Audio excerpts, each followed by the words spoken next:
Hey friends, I'm back with my channel and with continuing with the topic of organizational change. So let us see what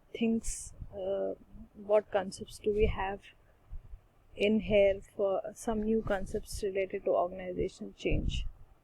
So basically here I am talking about the model of change, okay, which was actually basically propounded by Mr. Kurt Lewin, okay, and he said that there are some stages, okay, in the change, in the process of change which occur and which ought to occur, okay. So let us understand these. So first is unfreeze, okay. So what is unfreeze? Unfreeze is basically unfreeze is basically when we ensure that employees are ready to change. We have to identify, okay, I'm discussing this particular topic. So we have to identify that are the employees ready to change. We as managers, we have to be in the organization, we have to observe, we have to find it through meetings, we have to take conferences, we have to make the people aware about the changing global criteria, right? Then talking about change, okay, now first when we have ensured this step is complete, when we have ensured the employees are ready for change, so obviously we will unfreeze, okay. Now what will happen?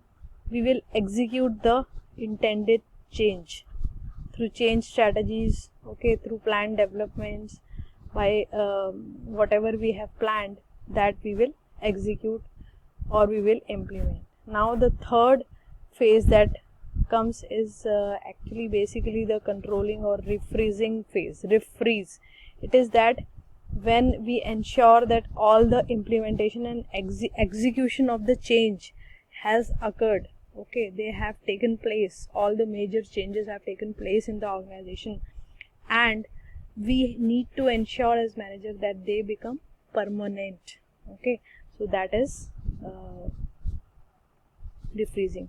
Now talking about resistance to change. What is resistance? Resistance is when somebody is against something, okay. So it is actually a very important topic in organizational change. People actually resist to change for so many reasons. So let us see what are those reasons. So it is like there is an attitude of if it ain't broke, don't fix it, okay. This attitude actually underpins most instances of holding on to past or current ways of doing things, okay. People don't want to change their way of doing things, and if we refuse to acknowledge the problem, then we don't have to engage with a solution, right? So this is the thing.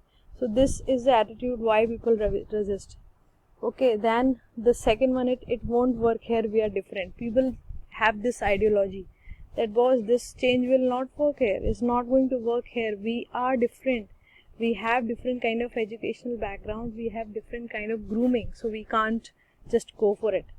So this attitude is the root of not believing in the proposed solution. People would say either we don't understand it, or we don't see why it is the right way, okay, or we don't like what it might mean for us. So then the third one is that I am not ready. People will bluntly say at your face, boss, I am not ready. This is not being prepared to pay the cost of change, where cost is emotional, due to the disruption and uncertainty or inability to see a new future, okay. So these are the. Now minimizing resistance to change. Minimizing means how we can minimize the change, the resistance, this resistance to change. So first thing is we have to communicate, okay. Very important thing, it is that we need to communicate, just coordinate with people, tell them that but this is very important, for our organization to grow, for you to grow, this is very, very important. And secondly, training can also be helpful. They can be given training on the aspects for which they are like having apprehensions that how will I do it, how will I work in the new changed structure, new changed software. Okay, so then employee involvement. Okay, we have to actually involve some employees who are positive towards the change, who have a positive ideology, and those who can make and motivate their colleagues. Okay, then we have to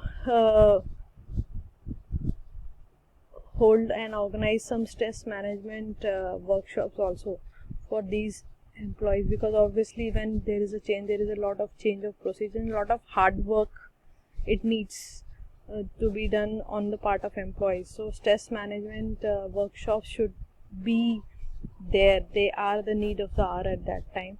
Then negotiation can be one very good way, and coercion is actually the last or least applied way. Coercion is like when by force we tell the employees that no, it will not work, either you resign or you just go with this change. Okay, so this change is inevitable. So these are the techniques for minimizing resistance to change.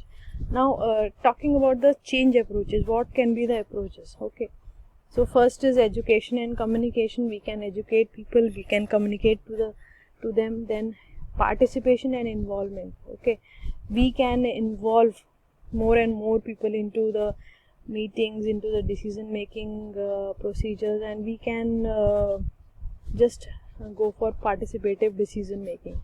Then we can facilitate and support the employees through different trainings, through different by introducing different conditions that if you work through this you will get this benefit, all that. Okay, then negotiation and agreement is also an important change approach. Then manipulation and co-optation. Okay, we need to manipulate things in order to convince the employees that you please get ready for change. Okay, and then explicit and implicit coercion. Coercion is obviously the force. Okay, by force we need to compel the employees to go with the change. Okay, so these are the change approaches.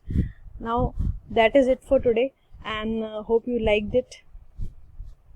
If you like, kindly wait and watch for the next video and subscribe my channel. Thank you. Bye bye.